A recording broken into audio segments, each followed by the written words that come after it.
हमको क्या बनाना है, पी पाई बॉन्ड बनाना है, ठीक है। लोब, डबल लोब का हमारे पास एस ऑर्बिटल है।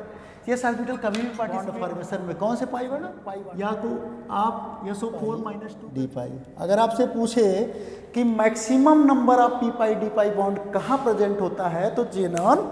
हेलो गाइस, हम हैं Ajay Yadav, chemistry faculty, motion education, Muzaffarpur.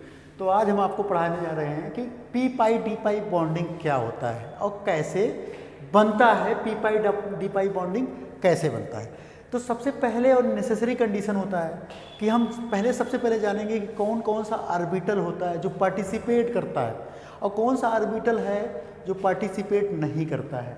तो सबसे पहले नेसेसरी कंडीशन हमारे पास, जैसे हमको क्या बनाना है, पी पाई बॉन्ड बनाना है, ठीक है। पाई बॉन्ड बनाना है और हमारे पास ऑर्बिटल कौन कौन सा होता है। मान लीजिए हमारे पास एक एस ऑर्बिटल है, एक पी ऑर्बिटल है और एक डी ऑर्बिटल है, ठीक है। तो सबसे नेसेसरी कंडीशन होता है पाई बॉन्ड फॉर्म करने के लिए, पाई बॉन्ड फॉर्म करने के लिए कम से कम हमें लोब, डबल लोब का ऑर्बिटल होना चाहिए। और हमारे पास एस ऑर्बिटल जो होता है वो सिंगल लोब, स्फेरिकल शेप होता है, स्फेरिकल शेप होता है, तो हम बोल सकते हैं कि सिंगल लोब। तो हमारा एस ऑर्बिटल कभी भी पार्टिसिपेट नहीं करेगा, कभी भी पाई बॉन्ड फॉर्मेशन में पार्टिसिपेट नहीं करेगा। तो करेगा कौन, देखिए पी जो होता है डबल शेप, इसका शेप कैसा होता है, डबल शेप होता है। तो पी ऑर्बिटल, जो पी ऑर्बिटल है पाई बॉन्ड फॉर्मेशन में सपोर्ट करेगा। उसके बाद डी ऑर्बिटल डबल शेप होता है, तो हमारा डी ऑर्बिटल भी हमारा पाई बॉन्ड फॉर्मेशन में सपोर्ट करेगा या पाई बॉन्ड फॉर्म करेगा। इसके बाद आते हैं कि कौन से पीरियड का एलिमेंट है, कौन कौन से पीरियड का एलिमेंट है जो पाई बॉन्ड फॉर्म करेगा। अगर हम बात करें कि जैसे पहले सेकंड पीरियड का एलिमेंट है, अगर सेकंड पीरियड का एलिमेंट है, जैसे सेकंड पीरियड का एलिमेंट क्या होता है, अगर बात करें बोरान, कार्बन, नाइट्रोजन, ऑक्सीजन, ठीक है, ये सब ऑक्सीजन, फ्लोरीन, अगर इस सेकंड पीरियड का एलिमेंट होता है। इसके बाद अगर इसमें देखेंगे हम कि पाई बॉन्ड फॉर्म हो रहा है कि नहीं, तो बात करते हैं हम पाई बॉन्ड फॉर्म करने के लिए पाई बॉन्ड बनेगा कैसे। तो जैसे पाई बॉन्ड बनाना है, हमारे पास एस ऑर्बिटल है, एस ऑर्बिटल कभी भी पार्टिसिपेट नहीं करता है पाई बॉन्ड में। ऑलरेडी हम जान लिए हैं कि कभी भी एस ऑर्बिटल, क्योंकि सिंगल लोब होता है। अब बात करते हैं हम पी ऑर्बिटल का और डी ऑर्बिटल का, ठीक है।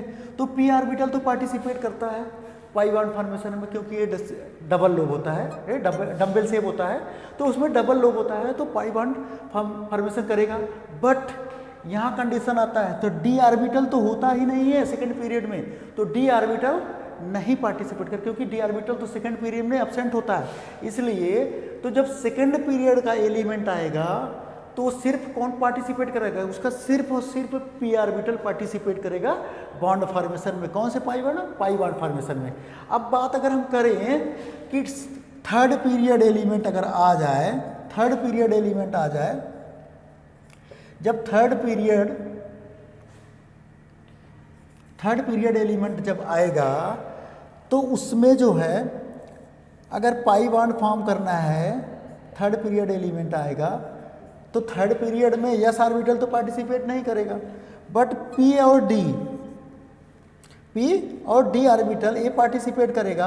और डी ऑर्बिटल थर्ड पीरियड में प्रेजेंट होता है, तो थर्ड पीरियड का पी पार्टिसिपेट करेगा पाई बॉन्ड फॉर्मेशन में और डी ऑर्बिटल पार्टिसिपेट करेगा पाई बॉन्ड फॉर्मेशन में। सबसे नेसेसरी कंडीशन, अब हमने डिसाइड कर लिया कि कौन कौन से ऑर्बिटल हमारा पार्टिसिपेट करेगा पाई बॉन्ड फॉर्मेशन में और कैसे पार्टिसिपेट करता है, ठीक है। और जो पाई बॉन्ड फॉर्मेशन करने के लिए पाई बॉन्ड कैसे जो फॉर्म होता है उसका शेप, साइज जो है, पी और डी एटॉमिक ऑर्बिटल का जो साइज होता है नियरली सेम होना चाहिए, लगभग सेम होना चाहिए।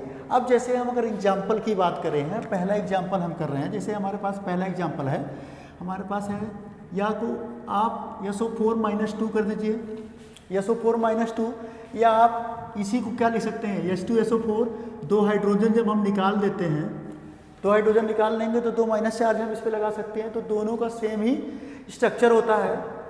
तो अगर इसका पहले हम स्ट्रक्चर बनाएंगे, हमारे यहाँ सेंट्रल एटम क्या है, सल्फर है। सल्फर से यहाँ देखेंगे हम कि पी पाई बॉन्ड बन रहा है और किसके किसके बीच बन रहा है। ठीक है। तो इसका आसान तरीका हम आपको बताते रहे कि जितने नेगेटिव चार्ज होते हैं ऑक्सीजन पे, वो वाला अगर 2 नेगेटिव चार्ज है तो 2 ऑक्सीजन नेगेटिव चार्ज वो सिंगल बॉन्ड ही फॉर्म करेंगे, कभी डबल बॉन्ड नहीं फॉर्म करते हैं जिसपे नेगेटिव चार्ज होता है। अब देखिए ये हमारा SO4 -2 हो गया। अगर हाइड्रोजन हमको लगाना है तो यहाँ माइनस हटा के हम यहाँ हाइड्रोजन अटैच कर सकते हैं तो H2SO4 हो जाएगा। अब गाइज हमें देखना है कि यहाँ पी पाई डी पाई बॉन्ड फॉर्म हो रहा है कि नहीं और किसके किसके बीच में हो रहा है। सबसे पहले इस सेंट्रल एटम का हाइब्रिडाइजेशन निकालेंगे, जो ऑलरेडी हम आपको सिखा चुके हैं। हाइब्रिडाइजेशन कैसे निकालते हैं, number of valence electron of central atom plus यहाँ कोई मोनोवैलेंट नहीं है, ठीक है, और चार्ज कितना है -2, तो एन आयन को ऐड कर देते हैं और कट आयन को सब्सट्रैक्ट कर देते हैं, तो हो जाएगा वैलेंस इलेक्ट्रॉन 6 + 2 8 हो जाएगा, हाफ कर दीजिए 4। इसका मतलब इस सेंट्रल एटम का हाइब्रिडाइजेशन क्या हो जाएगा, sp3। इस सल्फर का हाइब्रिडाइजेशन sp3 हो गया। इसका मतलब जो 4 बॉन्ड बन रहा है सल्फर के द्वारा वो हमारा सिग्मा बॉन्ड है, और सिग्मा बॉन्ड जो पार्टिसिपेट करते हैं, 4 बॉन्ड यहाँ बन गया है सिग्मा बॉन्ड, जो हाइब्रिडाइजेशन में पार्टिसिपेट कर रहे हैं, हाइब्रिड ऑर्बिटल बनाने में पार्टिसिपेट कर रहे हैं, वो सिग्मा बॉन्ड है। उसके बाद जो बच रहे हैं, अगर हम बात कर रहे हैं इसके पास सल्फर के पास, सल्फर हमारा सेकेंड नहीं थर्ड पीरियड का एलिमेंट है, थर्ड पीरियड का सल्फर एलिमेंट है। इसका मतलब इसका पी तो तीनों इन्वॉल्व है, पी 3 ऑर्बिटल हैं, तीनों इन्वॉल्व हैं किसमें, हाइब्रिडाइजेशन में। इसके पास बचा क्या, इसके पास वैकेंट बचेगा डी बचेगा, क्योंकि थर्ड पीरियड का एलिमेंट है तो डी पार्टिसिपेट करेगा, और जो ऑक्सीजन है हमारा सेकंड पीरियड का, तो ये हमेशा इसका पी पार्टिसिपेट करेगा, इसका पी पार्टिसिपेट करेगा और इसका डी पार्टिसिपेट करेगा। और ये जो पाई बॉन्ड बन रहा है ये हमारा कौन सा बनता है, पी पाई डी पाई बॉन्डिंग। क्या बन रहा है, पी पाई डी पाई। पी पाई किसका है, ऑक्सीजन का, डी पाई किसका है, सल्फर का। और यहाँ बात करें, यहाँ भी पी पाई डी पाई बॉन्डिंग। देखिए पहला एग्जाम्पल, SO4 -2 या H2SO4 में 2 पी पाई डी पाई बॉन्ड बनता है, सल्फर का डी आता है और ऑक्सीजन का पी आता है, दोनों मिला के पी पाई डी पाई बॉन्डिंग बनाते हैं। उसके बाद हम दूसरा एग्जाम्पल कर रहे हैं। दूसरा एग्जाम्पल जैसे अगर हम लें आपको दूसरा एग्जाम्पल जैसे है PO4 -3, कितना है, PO4, या आप कह सकते हैं इसको S3PO4, S3PO4 कह दीजिए, फास्फोरिक एसिड, या इसको हम कहते हैं PO4 -3। 3 हाइड्रोजन निकालेंगे तो -3 चार्ज आ जाएगा। अगर हम इसका स्ट्रक्चर बनाएं तो फास्फोरस 3 माइनस चार्ज है, इसका मतलब 3 बॉन्ड, और जो 3 ऑक्सीजन है वो सिंगल बॉन्ड से अटैच्ड होंगे, तो ये हो गया डबल बॉन्ड। ये देखिए O-, 3 ऑक्सीजन।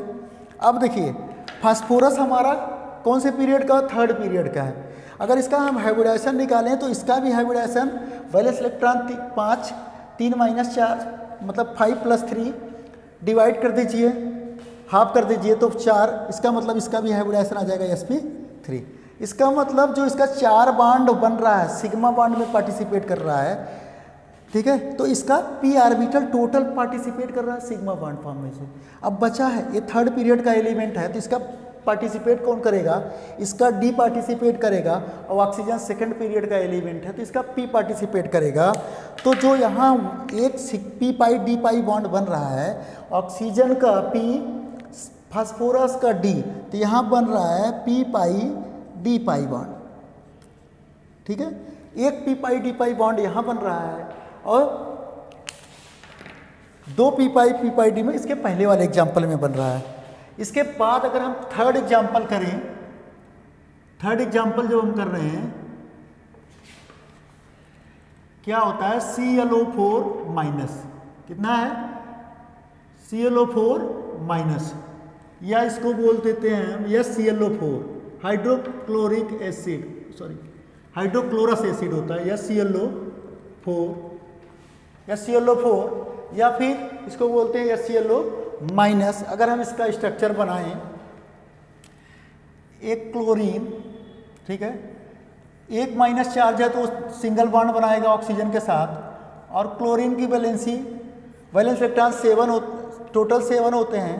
तो देखिए ऑक्सीजन के साथ 3 जो है डबल बॉन्ड ऑक्सीजन के साथ। अब बात ये है कि सबसे पहले इसमें पी पाई डी पाई बॉन्ड निकालने के लिए सबसे पहले हमको क्या निकालना है कि सेंट्रल एटम का हाइब्रिडाइजेशन क्या होगा।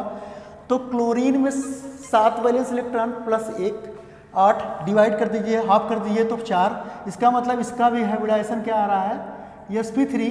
मतलब जितने भी हाइब्रिडाइजेशन में जितने भी सिग्मा बॉन्ड बन रहे हैं वो नंबर ऑफ हाइब्रिड ऑर्बिटल में पार्टिसिपेट कर रहे हैं, सिग्मा बॉन्ड फॉर्म हो रहे हैं। बच रहा है पाई बॉन्ड। तो पाई बॉन्ड में कौन सा बॉन्ड पार्टिसिपेट कर रहा है, किसका पी ऑर्बिटल पार्टिसिपेट कर रहा है, किसका डी ऑर्बिटल पार्टिसिपेट कर रहा है। बात आती है अब क्लोरीन की। क्लोरीन का पी तो पार्टिसिपेट कर दिया सिग्मा बॉन्ड फॉर्मेशन में, बचा किसका है। क्लोरीन भी हमारा सेकंड पीरियड का एलिमेंट होता है, सेकंड पीरियड का एलिमेंट। तो इसका बचा क्या है, इसका डी, और इसका ऑक्सीजन का हमेशा पी ऑर्बिटल पार्टिसिपेट करता है क्योंकि इसमें डी तो होता नहीं है। तो ये पी पाई डी पाई बॉन्ड, ये पी पाई डी पाई बॉन्ड, ऑक्सीजन का पी, क्लोरीन का डी, ये पी पाई डी पाई बॉन्ड। तो यहाँ number of P pi D pi bond कितना हो गया, 3। इसके बाद अगर हम इसके बाद एग्जाम्पल की बात करें, यहाँ से क्वेश्चन पूछा जाता है कि maximum number of P pi D pi bond कहाँ प्रेजेंट होता है। तो चौथा एग्जाम्पल की बात हम करें, होता है आपका एग्जाम्पल XeO4। क्या होता है XeO4। इसमें maximum number of P pi D pi bond present होते हैं। कितना होता है, देखिए maximum number of P pi D pi bond present होते हैं। ये देखिए 4 पी पाई डी पाई बॉन्ड होते हैं, 4 number of P pi D pi bond होते हैं। ये देखिए जेनान का डी और ऑक्सीजन का पी, तो ये हो गया पी पाई डी पाई, ये पी पाई डी पाई बॉन्ड, ये हो गया पी पाई डी पाई बॉन्ड, और ये हो गया पी पाई डी पाई। अगर आपसे पूछे कि maximum number of P pi D pi bond कहाँ प्रेजेंट होता है, तो जेनॉन ऑक्साइड में, टेट्रा ऑक्साइड में XeF4 में 4 number of P pi D pi bond बनता है। उसके बाद 3 यहाँ बनता है, 2 यहाँ बनता है यहाँ। इससे गाइस आपको मैक्सिमम क्वेश्चन निकल जाएगा। इससे ज़्यादा ना तो नीट में आया है ना तो जेई में आया है। इसके बाद एक क्वेश्चन और आता है गाइस, इसके बाद आते हैं कि कौन सा ऐसा एग्जाम्पल है, कौन सा पूछता है कि जिसमें P pi and D pi bond दोनों प्रेजेंट होता है। तो उसका हम आपको करके दिखा रहे हैं कि कौन सा मॉलिक्यूल है, कौन सा कंपाउंड है जिसमें दोनों बॉन्ड प्रेजेंट होते हैं, पी पाई डी पाई बॉन्ड दोनों प्रेजेंट होते हैं। जैसे पहला एग्जांपल हम ले रहे हैं कि कौन सा ऐसा कंपाउंड है जिसमें पी पाई डी पाई बॉन्ड दोनों प्रेजेंट होता है। तो जैसे हमारा पहले SO2 है, सल्फर डाइऑक्साइड बॉन्ड कंपाउंड है मॉलिक्यूल। तो इसमें देखेंगे, हम चेक करेंगे कि कौन सा बॉन्ड प्रेजेंट है। तो सल्फर SO2 का स्ट्रक्चर हम बनाएंगे। ये देखिए सल्फर डाइऑक्साइड, और यहाँ इसके पास लोन पेयर प्रेजेंट होता है। लोन पेयर प्रेजेंट होता है जो हाइब्रिड ऑर्बिटल के अंदर प्रेजेंट होता है। अब बात करते हैं, अगर हम हाइब्रिडाइजेशन की बात करें तो सल्फर 6, मतलब यहाँ डाइवेलेंट एटम है, इसका हाइब्रिडाइजेशन क्या हो जाएगा। अगर हाइब्रिडाइजेशन की बात हम करें तो इसका हाइब्रिडाइजेशन होगा sp2। इसका हाइब्रिडाइजेशन क्या हो जाएगा sp2 सल्फर का। और जो ये लोन पेयर होता है, नंबर ऑफ ये हाइब्रिड ऑर्बिटल के अंदर ही लोन पेयर प्रेजेंट होता है। अब बात हम करते हैं कि जब सल्फर का sp2 हाइब्रिडाइजेशन है, इसका मतलब अभी इसका एक p वैकेंट है, ये पार्टिसिपेट कर लेगा किसमें, पी पाई बॉन्डिंग में। दो तो सिग्मा बॉन्ड बनाने में पार्टिसिपेट होगा, हाइब्रिडाइजेशन में पार्टिसिपेट कर रहे हैं, बट अभी इसका पी ऑर्बिटल, एक पी ऑर्बिटल बचा हुआ है। एक पी ऑर्बिटल जब वो बचा हुआ है, इसके वजह से जब पी ऑर्बिटल एक बचा है सल्फर का, और ऑक्सीजन का तो ऑलरेडी प्रेजेंट होता है कि सेकंड पीरियड के एलिमेंट तो हमेशा क्या पार्टिसिपेट करेगा, सिर्फ उसका पी ऑर्बिटल ही पार्टिसिपेट करेगा। तो इसका भी पी और इसका भी पी, तो एक बॉन्ड हो जाता है पी पाई बॉन्ड, ठीक है। तो एक बॉन्ड पार्टिसिपेट जो डबल बॉन्ड बन रहा है, तो ये बनता है पी पाई बॉन्ड। और जब अब सल्फर का तीनों पार्ट, यहाँ 2 पार्टिसिपेट कर लिया पी ऑर्बिटल, एक पी पाई बॉन्डिंग में। अब बचा क्या, सल्फर सेकंड पीरियड का एलिमेंट है, तो अब इसका बचा बी, और ऑक्सीजन का हमेशा पी सेकंड पीरियड का एलिमेंट, तो ये हो जाएगा पी पाई डी पाई बॉन्ड। तो ऐसा एक कंपाउंड है जिसमें दोनों चीज प्रेजेंट है, एक पी पाई ओवरलैपिंग प्रेजेंट होता है, pi bond P pi bond present होता है, और दूसरा पी पाई डी पाई बॉन्ड प्रेजेंट होता है। इसी तरीके के दूसरा एग्जाम्पल है SO3। दूसरा एग्जाम्पल है SO3। SO3 की बात करें तो यहाँ देखिए कौन सा बॉन्ड प्रेजेंट होता है, कौन सी ओवरलैपिंग होती है। ये हमारा स्ट्रक्चर SO3 का है। अगर इसका हाइब्रिडाइजेशन की बात हम करें कि इसका SO2 का हाइब्रिडाइजेशन क्या होगा, तो इसका भी हाइब्रिडाइजेशन sp2 होता है। sp2 हाइब्रिडाइजेशन है, इसका मतलब अभी एक p ऑर्बिटल जो है बचा हुआ है, सल्फर के पास एक p ऑर्बिटल बचा हुआ है, जो कि किसके ऑक्सीजन के p से क्या बनाएगा, पी पाई डी पाई बॉन्डिंग बनाएगा। ये मान लीजिए हमारा आ गया, एक सल्फर का पी बचा हुआ और इसका हमेशा पी पार्टिसिपेट करता है, तो ये हो जाएगा पी पाई। उसके बाद इसका खत्म, क्या पी ऑर्बिटल पार्टिसिपेट हो गया, इसका डी और इसका पी, इसका डी और इसका पी, तो 2 हमारे पास क्या हो गया, पी पाई डी पाई, और ये भी हमारा क्या है, पी पाई डी पाई। इस तरीके से गाइस एक ऐसा 2 मॉलिक्यूल है जिसमें पी पाई डी पाई दोनों प्रेजेंट होता है, उसमें है एक SO2 है, एक SO3 है।